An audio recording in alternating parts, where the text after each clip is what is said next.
말씀의 제목은 이름을 예수라 하라, 이런 주제로 말씀 받겠습니다. 원래 하나님이 인간을 창조하실 때는 하나님의 모양과 하나님의 형상대로 창조하시고 에덴에서 하나님과 함께 참 안식을 누리며 살도록 창조해 주셨습니다. 그 인간의 행복을 시기하는 존재는 분명히 있죠. 하나님 자리를 넘보다가 하나님께 내어 쫓긴 그 타락한 천사, 이것이 마귀 사탄이 되어서 인간의 행복을 그렇게 시기하고 인간의 행복을 방해하고 인간을 멸망시키는 것이 사탄의 목적입니다. 아주 못된 존재죠. 아주 사악한 존재가 바로 악한 마귀 사탄입니다. 자기의 영광을 위해서 모든 사람을 멸망시키려고 계획을 세우고 또 직접적으로 이를 시도하고 있습니다. 이 존재는 절대로 죽지 않죠. 심지어 잠도 자지 않는다고 했습니다. 뭐 하기 위해서요? 사람을 멸망시키기 위해서. 이 존재는 에덴 동산에 나타나서 거짓말로 아담을 속였습니다. 하나님의 말씀을 거역하고 자기의 거짓말을 따르도록 속였습니다. 인간은 마귀의 욕심에 따라서 하나님의 말씀을 거역하고 마귀의 말을 따름으로 인간은 에덴 동산에서 내어 쫓김을 당하고 맙니다. 이것이 이 세상의 모든 사람들에게 심각한 문제로 다가왔는데 한마디로 정리하면 사망에 이르게 됐다고 말씀하고 있습니다. 그래서 에덴에서 쫓겨난 인간의 상태는 한마디로 정리하면 죄인이 되었다고 말을 할 수가 있습니다. 하나님의 말씀을 불순종하고 사람을 죽이는 마귀가 옳다고 따라갔으니 바로 인간이 죄인이 된 겁니다. 로마서 3장 23절에 모든 사람이 죄를 범하였으며 하나님의 영광에 이르지 못하더니 이렇게 말씀했습니다. 하나님의 그 좋은 축복과 안식을 다 잃어버리고 마귀가 주는 저주와 재앙과 죽음과 고통을 선택해 갔으니 인간은 하나님의 모든 영광을 놓칠 수밖에 없습니다. 하나님이 주신 참 안식과 축복을 놓칠 수밖에 없습니다. 그리고 마귀가 주는 사망 가운데 살아갈 수밖에 없는 존재가 되어버렸습니다. 하나님의 형상대로 지음받은 인간이 이렇게 완전히 멸망 가운데 빠지게 된 겁니다. 그래서 로마서 6장 23절에는 죄의 삭은 사망이요, 이렇게 말씀했습니다. 하나님 떠난 죄인의 결론은 한마디로 말씀드리면 사망입니다. 그래서 로마서 8장 2절에 예수님이 이 땅에 오셔서 어떤 일을 제일 먼저 시작하셨습니까? 인간을 죄와 사망의 법에서 해방시키셨다고 선포하신 겁니다.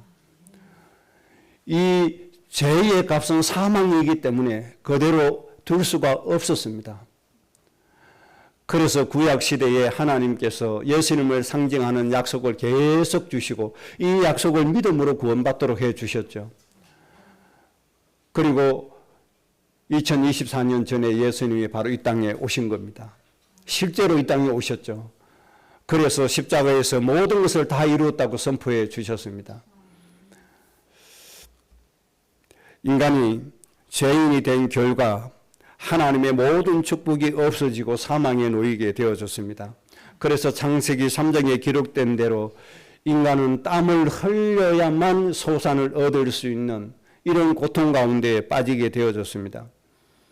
그리고 그 아름다운 자연, 인간을 행복하게 했던 그 자연, 이 축복이 다 없어지니까 땅은 가시덤불을 내게 되어졌습니다.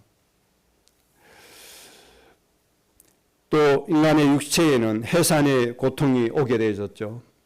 이때부터 신령한 은혜는 다 없어지고 병들고 늙어지고 새하얘지는 육체의 고통만 와서 늘 질병으로 인간이 고통당할 수밖에 없었고 육체의 생명도 단축되어지는 일이 인간에게 왔습니다.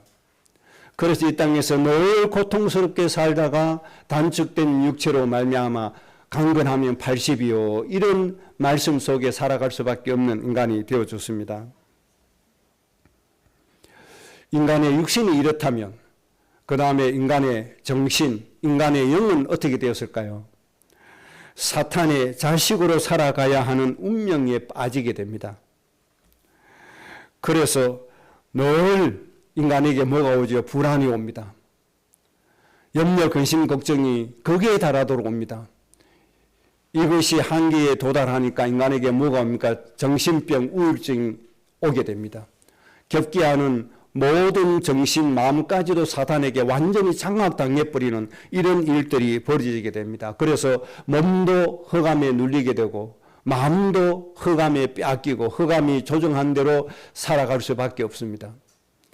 그래서 이 마귀는 사람을 괴롭히기 위해서 잠도 자지 못하게 만들었습니다. 늘 사람을 미워하고 불안하게 만들었습니다. 그래서 사람을 초조하게 만듭니다. 그래서 불면증에 시달리게 만듭니다. 잠도 자지 못하게 만듭니다. 그래서 늘 마음이 고통에 눌려서 살아가도록 만들었습니다. 이것이 인간의 운명이라고 말할 수밖에 없도록 되어진 겁니다. 이 마귀에 눌린 인간의 운명은 절대로 행복하게 살아갈 수가 없습니다. 우스갯소리로 접시물에 코 박고 죽는다고 할 정도로 마귀에게 눌려 삽니다.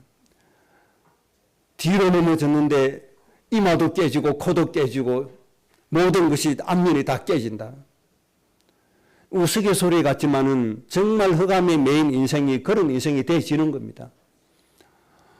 오늘날 길 가다가 사람이 던진 쓰레기통에 맞아서 죽기도 하고 실제로 이런 일이 일어나잖아요.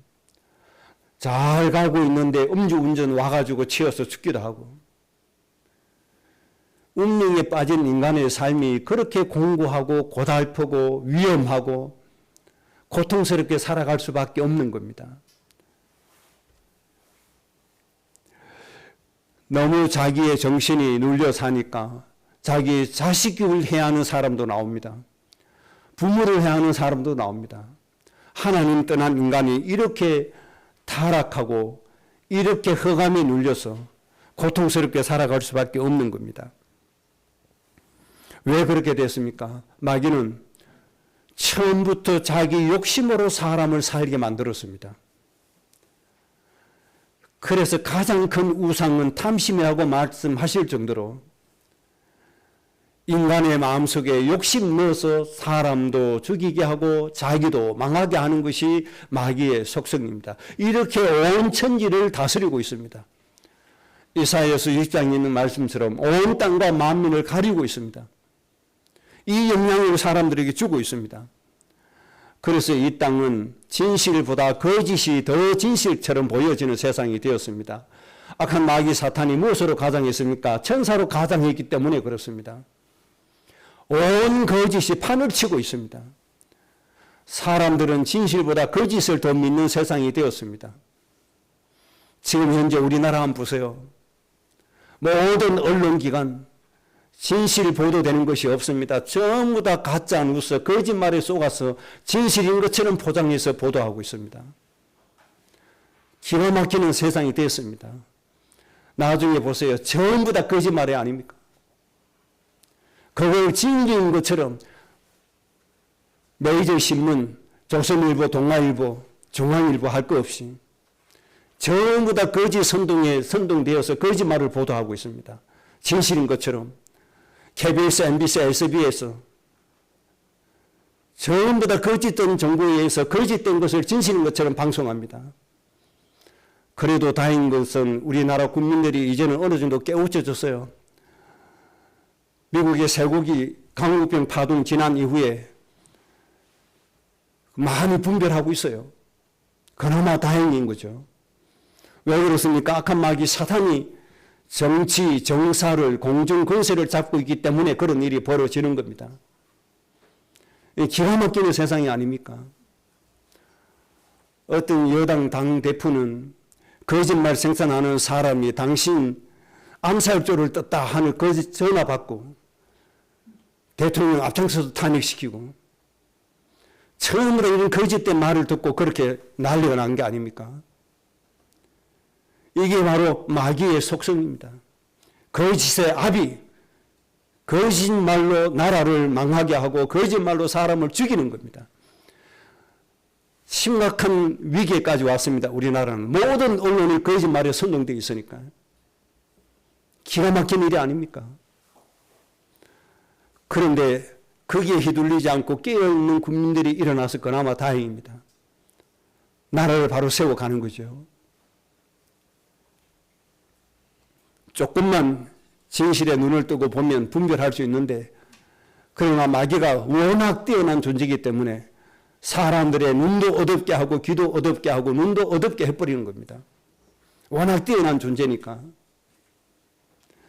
그래서 우리는 이 흑암을 이길 수 있는 비밀을 가지고 있어야만 되는 겁니다. 그리고 요한복음 8장 44절에 처음부터 마귀는 살인하는 자였다. 그렇게 말씀하고 있습니다. 에덴 동산에서 떠난 나라, 떠난 백성, 떠난 사람은 이렇게 욕심장이요, 거짓의 압이요, 고통주는 자요, 살인하는 자에게 눌려서 살아갈 수밖에 없는 것이 인생입니다. 이것을 운명이라고 하는 겁니다. 귀신을 섬기는 점쟁이들, 무당들이 귀신의 지시를 받으니까 기가 막히게 사람의 과거의 일을 잘 맞춥니다. 나만 알고 있는 내 과거의 일을 무당이 맞추니까 너무나 신통하다고 거기에 매여가는 겁니다. 귀신은 죽지 않습니다. 백명진의 일도 귀신은 다 알고 있습니다. 그것을 코치합니다. 더욱더 사람들이 과거의 일을 맞춰주니까 정말 신비롭다고 거기에 점점 더 빠져들어가죠. 그렇게 해놓고 결국은 뭐합니까? 고통 주고 죽이는 겁니다. 이게 마귀의 전략이 아닙니까? 그래서 사도행전 10장 38절에 마귀에게 눌린 자를 다 치료하셨다. 그렇게 말씀했습니다. 이 세상의 모든 사람은 마귀에게 눌려서 살아가고 있습니다. 전도 현장 가보세요.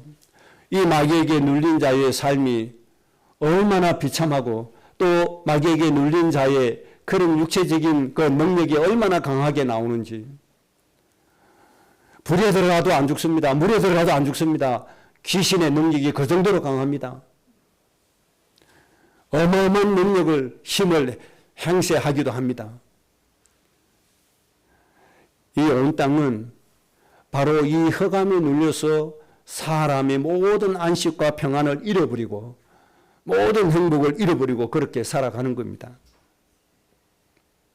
그래서 하나님의 백성이 이렇게 마귀에게 눌려서 고통스럽게 살아가니 하나님이 하나님의 백성들을 보고 가만히 계실 수 있습니까?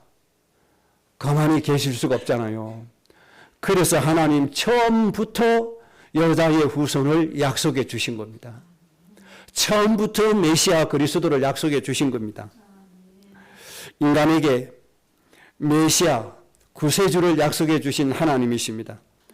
그 약속을 이루신 모습이 오늘 마태복음 1장에 기록되고 있는 겁니다. 바로 그 메시아 예수님이 이 땅에 구세주로 오셨습니다. 그리고 그 이름을 뭐라고 하라고요? 예수라고 해라 그랬습니다.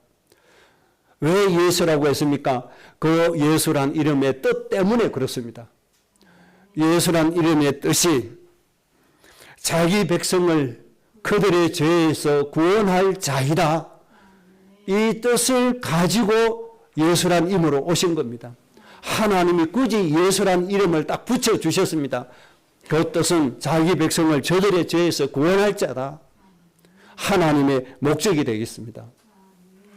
이 하나님의 목적 때문에 우리에게 어떤 결과가 옵니까? 임마누엘이라고 해라. 하나님이 우리와 함께 하신다고 해라. 이런 결과가 우리에게 오게 된 겁니다. 그래서 우리는 이 예수님 믿고 하나님 자녀가 되는 권세를 얻었습니다. 사망에서 생명으로 옮겨졌습니다. 그래서 우리에게 오는 결과는 하나님 자녀로서 이사야 35장, 로마서 8장에 기록된 말씀을 늘 누릴 수밖에 없는 이런 권세를 가지게 되어진 겁니다. 이사야 35장은 구약에 약속된 하나님의 자녀가 누려야 될 말씀입니다. 구속함을 입은 자들에게 주신 하나님의 자녀가 누려야 될 말씀. 여러분 이것을 놓치지 말고 다 내 것으로 삼으시길 바랍니다. 하나도 놓치지 않고 내 것으로 삼으셔야 됩니다. 로마서 8장에 기록된 하나님의 자녀가 누려야 될 그 말씀 하나도 놓치지 않고 전부 다 누리시는 여러분들 되시기 바랍니다.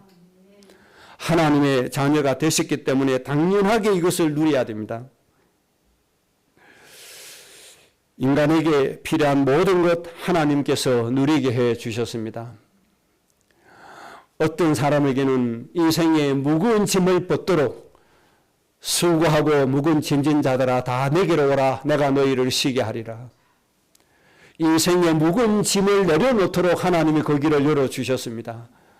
모든 인생의 문제를 예수님께 맡기면 예수님께서 다 해결해 주신 겁니다.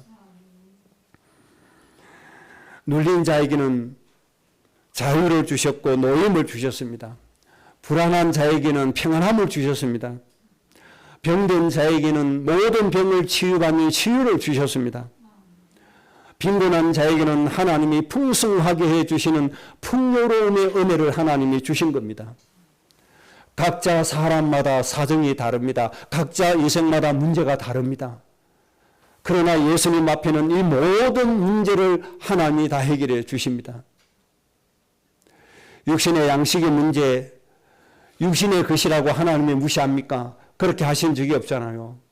예수님을 따르는 수많은 사람들이 저 광야에서 들에서 먹을 것이 없으니까 하나님이 어린아이의 도시락을 가지고 축사하시고 12강주리가 남을 정도로 하나님이 풍성하게 육신의 양식까지도 해결해 주신 분이 바로 예수 그리스도이십니다. 그래서 하나님은 인간에게 그 어떤 문제도 허용하지 않으십니다.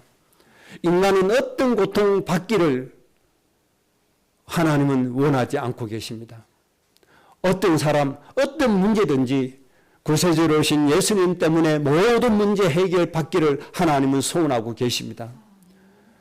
그래서 육신의 모습으로 이 땅에 오신 겁니다. 이 예수님으로 여러분들 정말 행복해 주셔야 됩니다. 로마서 8장에 있는 말씀, 이사야 35장의 말씀 절대로 놓치지 마세요. 하나님의 사랑으로 모든 부분에 넉넉히 이기세요. 하나님이 우리를 위해 주시기 때문에 우리를 넘어뜨릴 자 없음을 믿으시기 바랍니다. 성령이 우리를 위해서 기도해 주시고 우리의 연약함을 도와주십니다. 성령은 모든 것을 다 고쳐주신다고 말씀해 주셨습니다. 모든 것을 다 가르쳐 주신다고 말씀했습니다. 여러분 하나님께 기도하고 성령 인도 받으시면 됩니다. 오늘은 주일보다 예배당이 어떻습니까? 더 좀 훈훈하죠. 그 이유가 있습니다. 예배당 바닥 보일러를 오늘 가동을 시켰거든요. 그 전에는 보일러 가동이 안 됐어요. 뭔가 문제가 생겨가지고 아무리 작동해도 안 되는 거예요. 그건 안 되겠다. 하나님, 이 보일러 이거 문제를 해결해야 되는데 하나님 지혜를 주세요. 그리고 기도를 하고 보일러를 손을 봤습니다. 분석해 보니까 순환 펌프에 문제가 생긴 거였습니다. 그걸 제가 해결했잖아요. 간단하게. 그래서 조금만 가동하니까 이렇게 예배당이 훈훈합니다. 이런 문제, 하찮은 문제까지도 하나님께서 지혜를 주십니다. 마음을 주십니다. 생각을 주십니다. 저는 보일러 자체가 문제가 생겼다고는 생각도 하지 않고 있었습니다. 하나님 도와달라고 기도하는데 하나님 제 마음에 그 생각을 주시는 거예요. 이거는 틀림없이 순환 펌프에 문제가 있을 것이다. 이 생각을 주시는 거예요. 그 생각 가지고 뚜껑을 열고 보니까 진짜 거기에 문제가 있는 거예요. 순환 펌프의 세팅이 잘못되어 있는 거예요. 그럼 하나님께서는 이렇게 하찮은 것까지도 하나님이 해결해 주시는 분이 하나님이십니다.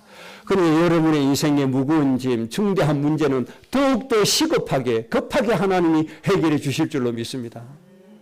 이게 이사야 35장, 로마서 8장입니다. 그래서 여러분 이사야 35장 로마서 8장을 노트에 쓰시라고 그렇게 제가 강조를 드린 겁니다. 이제 또 다시 쓰시기 바랍니다. 내가 하나님 자녀로서 마땅히 누려야 될 이 말씀, 내가 온전하게 이 말씀을 누린다. 그래서 모든 가족에게 이 축복을 전달시킨다. 나와 모든 관계된 사람에게 이 축복이 전달되도록 할 것이다. 이런 다짐과 결단이 오늘 있어지기를 바랍니다. 예수님이 이 땅에 오셔서 다 이뤘다고 말씀하셨잖아요. 정말 예수님은 다 이루어 주셨습니다. 우리의 욕심의 문제 해결됐습니다.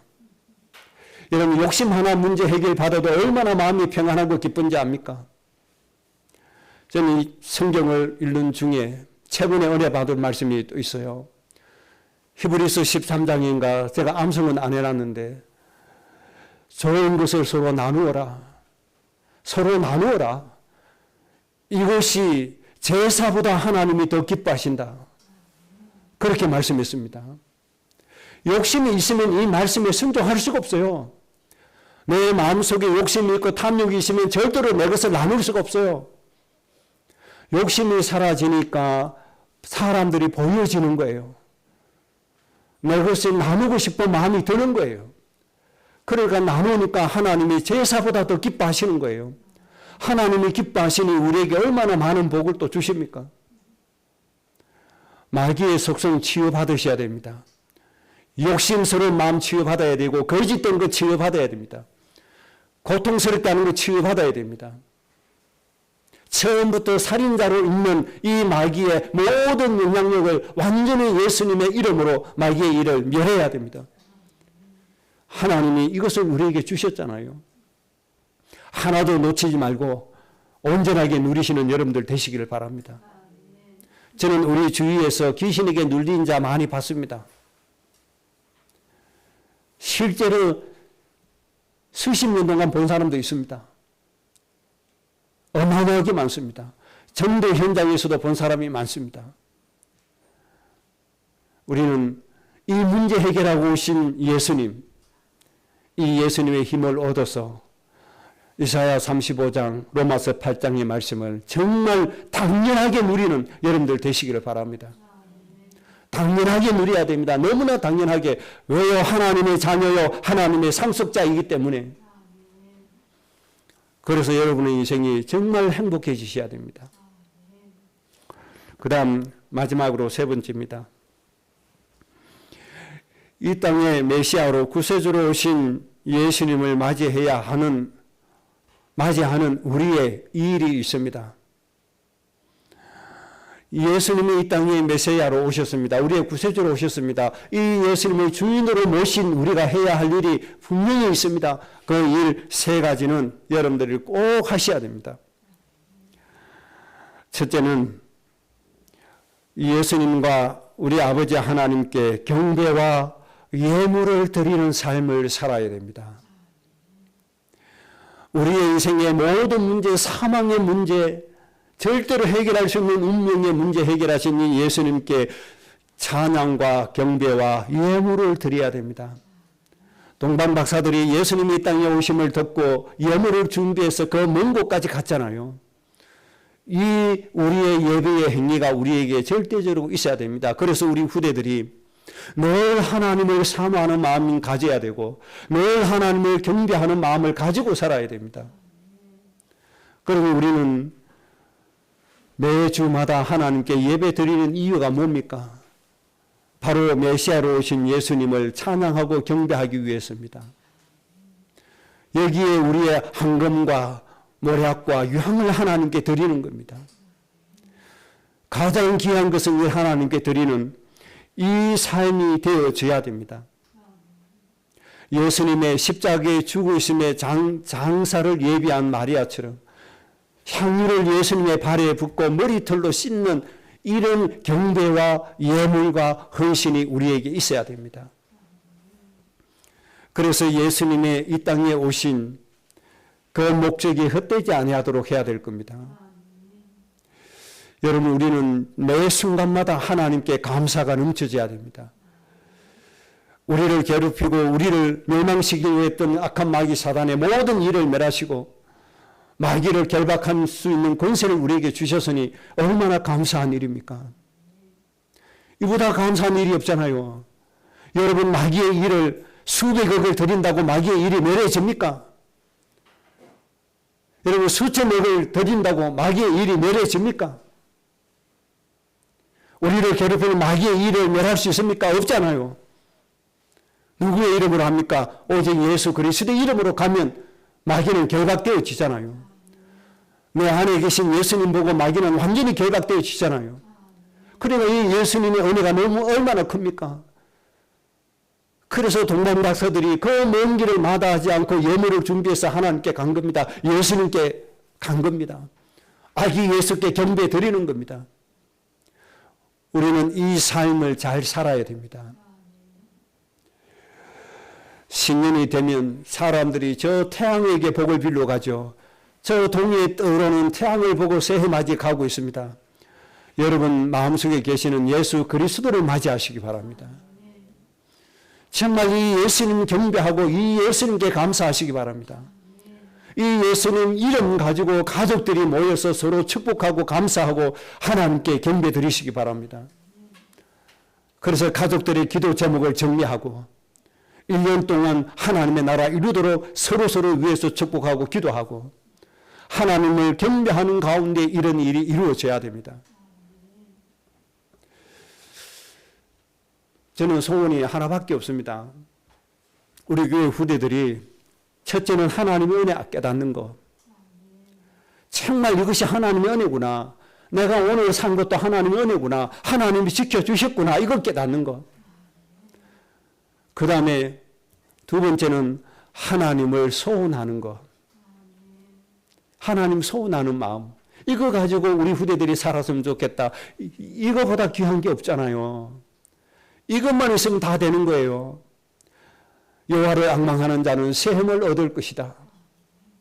그래서 하나님이 주시는 샘을 가지고 살아갈 수 있는 우리 후대들 이렇게 되어야 됩니다. 그 다음에 세 번째, 우리 후대들이 정말 하나님을 경배할 수 있는 사람, 하나님을 찬송할 수 있는 사람, 하나님을 섬길 수 있는 사람, 그래서 끊임없이 하나님의 능력을 공급받고 하나님의 지혜를 공급받을 수 있는 사람, 이런 후대가 되는 것이 저의 소원입니다. 다른 거 필요 없습니다. 이 은혜만 있으면 우리 후대들이 어른이 되었을 때 말씀으로 나라를 이끌어가는 통치자가 되어집니다. 세계를 살릴 수 있는, 존경받을 수 있는 참 지도자가 되어지고도 남습니다. 온 나라 백성들이 대한민국을 통치하는 우리 후대들을 찬송하는 날이 오게 될 겁니다. 이 날이 맞아야 됩니다. 이때 우리 후대들은 자기의 욕심을 차리는 것이 아니고 저 죽어가는 영혼을 위해서 섬기고 그들을 살려내는 일을 하게 되는 겁니다. 미국을 걸어서 세상의 경찰이라 이렇게 얘기합니다. 그만큼 하나님의 은혜로 세워진 나라가 하나님의 말씀 가지고 세상을 많이 도와줬다는 얘기입니다. 지금은 좀 많이 시들어져 가고 있지만은요. 이제는 이 바톤을 누가 이어받습니까? 앞으로 우리 대한민국이 이어받을 겁니다. 그런데 미국은 제대로 못했습니다. 창세기 1장 28절 말씀처럼 제대로 못했습니다. 많은 업적은 남긴 건 사실입니다. 그러나 그것으로는 하나님 편에서 보셨을 때는 조금 부족합니다. 정말 하나님이 원하시는 만큼 세계를 살릴 수 있는 지도자가 세워지는 것. 이것도 단회적으로 끝나는 것이 아니라 대를 이어서 수백 년을 이어서 할 수 있는 그런 응답을 하나님이 주시게 될 겁니다.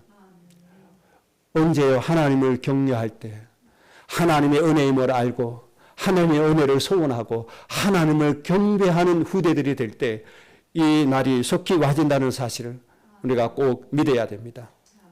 그래서 여러분 하나님께 늘 감사가 되어 주시기 바랍니다. 하나님께 감사했는데 그래도 부족함이 느껴질 정도로 또 하나님께 감사가 되어지는 이런 삶이 되어져야 됩니다. 하나님께 감사하는 예배가 하나님을 영화롭게 한다. 그렇게 말씀을 하셨잖아요. 하나님께 경배와 예물, 감사의 예배가 여러분들 중심 있게 되어지시기를 주의 이름으로 축복합니다. 그 다음 두 번째 해야 할 일입니다. 이제 우리가 해야 할 일은 이 예수 그리스도의 이름을 전하는 일입니다. 이 예수님의 이름을 전하는 일, 아주 중요한 일이죠. 디모데전서 4장 2절에 너는 말씀을 전파하라. 때를 얻든지 못 얻든지 항상 힘쓰라. 우리가 이 일을 해야 돼요. 때가 있든지 시간이 있든지 없든지 항상 기회를 창출해서 뭐해라? 예수님을 전해라. 예수님을 전달시켜라. 이것이 우리가 해야 할 일입니다. 그 우리 가족에게 바로 이 예수님의 이루신 구원의 축복을 전달시켜야 되는 겁니다. 계속 해야 됩니다. 하다 보면 누가 역사하십니까? 성령께서 그 마음에 깨닫게 해주십니다. 성령께서 그 마음에 예수님을 구주로 영접하도록 하십니다. 저는 며칠 전에 떡방앗간에 갔습니다. 떡방앗간에 가서 떡을 좀 주문하면서 그 주인에게 제가 얘기했어요. 당신의 인생에 문제가 여러 가지 있는데 옆으로 넘어져도 무릎 빼지고 뒤로 넘어져도 다치고 이렇게도 다치고 저렇게도 다치는데 우한 질곡을 꺼내지 않으니 인간을 사랑하시는 하나님께 도움을 좀 요청해라. 인간을 사랑하시는 하나님께 도움을 좀 요청해라. 떡방앗간 주인이 보니까 제 고등학교 동기더군요. 그래서 일부러 찾아갔습니다. 떡도 맞출 겸 말씀도 전할 겸. 하나님은 인간을 사랑하시고 하나님은 인간의 문제 해결하시기를 기뻐하시는 분이신데 이 하나님의 은혜를 좀 구해라. 여러분, 예수님을 전달하는 것이 우리의 사명입니다. 집안에 아직도 예수님을 누리지 못한 어른들이 계십니까? 정말 축복하는 마음으로 말씀을 전달해 주세요. 하나님이 우리를 가문을 너무 사랑하신다. 하나님의 도움을 구하면 하나님이 우리에게 은혜를 주신다. 이렇게 얘기하다 보면 반응이 나옵니다. 긍정적인 반응이 나오면 그때는 예수님이 오셔야 될 이유를 설명하면 됩니다. 인간이 왜 문제가 오는지 설명하면 됩니다. 하나님이 당신을 축복하기를 원하십니다. 얘기했는데 반응이 부정적이다. 그러면 안 하면 됩니다. 이렇게 우리는 항상 뭐 해야 돼요? 예수님을 전달해 주려고 힘을 써야 돼요. 그래서 예수님이 요한복음 17장에서도 제자들을 위해서 기도할 때 뭐라고 기도했습니까? 하나님의 말씀을 전달하게 하옵소서라고 기도했잖아요. 우리는 늘 이 예수님을 전하려고 힘써야 됩니다. 애써야 됩니다. 이사야 49장 6절에 하나님의 소원이 우리가 이방인의 빛이 되는 것이잖아요. 우리가 이방인의 빛이 되어주는 겁니다. 그래서 하나님의 복음을 땅끝까지 전거되도록 만들어주는 것이 우리를 향한 하나님의 소원이 되겠습니다. 그래서 우리는 만나지는 사람마다 우리 자녀들마다 그때그때 말씀으로 축복하고 예수님의 말씀을 전달하고 하나님의 은혜를 전달하고 하나님의 축복을 전달해 주는 것이 우리의 사명입니다. 이렇게 해서 세상을 살리는 겁니다. 저 정치 집단이 세상을 살리는 게 아닙니다. 저 정치 집단은 자기들의 이익을 챙기는 밖에 없습니다. 진정으로 백성들을 살리는 건 바로 하나님의 이 말씀밖에 없습니다. 그래서 우리는 이 말씀을 증거해야 됩니다. 이 말씀으로 살도록 만들어줘야 됩니다. 마지막입니다. 세 번째 우리가 해야 할 일은 예수 그리스도의 이름을 부르는 것입니다. 첫 번째는 이 하나님께 경배하고 예물 드리고 감사 예배 드리는 것이고 예수님 이름을 전달하는 것이고 세 번째는 예수님 이름을 부르는 것입니다. 사도행전 2장 21절, 로마서 10장 13절에 누구든지 주의 이름을 부르는 자는 구원을 받으리라고 말씀했습니다. 누구든지입니다. 주의 이름을 부르는 자는 구원을 받게 되어 있습니다. 이 구원은 하나님의 능력을 받는 것입니다. 하나님의 문제 해결을 받는 것입니다. 홍해가 갈라지는 역사를 체험하는 것입니다. 불치병이 치유되는 은혜를 누리는 것입니다. 이게 구원입니다. 모든 육체의 질병도 장로들을 청해서 기도해라. 하나님 치유해 주신다고 말씀했잖아요. 그것도 구원입니다. 그래서 우리 인생의 모든 문제 해결 받기 위해서 우리가 해야 할 일은 뭡니까? 예수님의 이름을 부르는 겁니다. 예수님의 이름을 의지하는 겁니다. 무시로 예수님의 이름을 부르는 겁니다. 이름으로 해서 예수님의 능력이 내 몸에 나타나고 예수님의 은혜가 삶에 적용되어지고 하나님의 역사하심이 우리의 모든 인생에 끊임없이 나타나줘야 됩니다. 이 은혜 주시려고 예수님이 이 땅에 예수란 이름으로 오신 겁니다. 여러분 예수님 이름 많이 부르시기 바랍니다. 복잡할 게 없잖아. 할 게 없잖아요. 하나님 제 마음이 무겁습니다. 예수님의 이름으로 내 모든 무거운 짐 치유해 주옵소서. 이렇게 예수님 이름 부르시면 되잖아요. 하나님 제 마음이 불안합니다. 하나님 우리 자녀들을 생각할 때 내 마음이 너무 걱정이 됩니다. 하나님 자녀들과 함께 해주시고 내 마음의 두려움, 염려, 근심, 걱정 하나님께서 소멸시켜 주옵소서. 내 마음속에 하나님이 이루신 평안을 주옵소서. 내가 주는 평안은 세상에 주는 평안과 다르다고 말씀하셨잖아요. 하나님 나에게 이 평안을 주옵소서. 예수님의 이름을 부르는 겁니다. 이 예수님의 이름을 부르는 양에 따라서 우리의 누림이 달라지게 될 겁니다. 예수님의 이름을 간헐적으로 부른다. 그러면 예수님의 하나님의 은혜 누림이 간헐적으로 이따금씩 되어질 겁니다. 지속적으로 무시로 예수님의 이름을 부른다. 끊임없이 우리는 하나님의 임마누엘로 행복한 삶을 살아가게 될 겁니다. 하나님의 치유의 능력이 우리 육체 가운데 나타나게 될 겁니다. 그래서 여러분 늘 예수님 이름 부르세요. 그래서 저는 드라마가 재미가 없습니다. 저는 재미있는 프로그램이 딱 하나 있습니다. EBS의 세계 테마 기행. 저는 그것만 봅니다. 그거 보는 이유가 있습니다. 전 세계의 나라들의 형편과 처지와 문화를 알기 위해서입니다. 그래서 그 나라의 하나님 나라 이루는 것을 목표로 삼기 때문에 그렇습니다. 주의 이름을 부르면요. 가치관이 달라져요. 내 마음의 소원이 달라져요. 내 사는 방법이 달라져요. 그래서 하나님이 기뻐하시는 대로 살 수밖에 없어요. 그래서 저는 부족하다는 게 없어요. 상대적으로 보면 다른 목회자와 비교하면 저는 너무너무 가난한 사람입니다. 집도 없죠. 아무것도 없습니다. 그런데 저는 그들보다도 더 풍요롭습니다. 그들보다도 저는 더 풍성한 삶을 삽니다.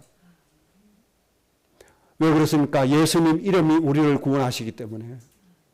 예수님의 이름이 우리를 치유하시기 때문에. 그래서 오늘 성탄절 계기로 해서 내년 한 해 동안에는 여러분들 예수님 이름 정말로 풍성하게 부르시기 바랍니다. 예수님 이름으로 모든 문제 해결받고 모든 힘을 얻으시기를 주의 이름으로 축복합니다. 예수라는 이름 다시 한 번 더 기억하십시다. 저들의 죄에서 구원할 자이심이라. 이 예수님 이름이 우리를 치유하시고 예수님 이름이 우리를 행복하게 하십니다.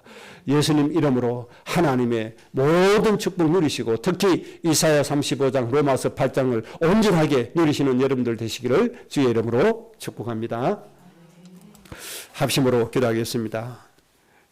우리 나라가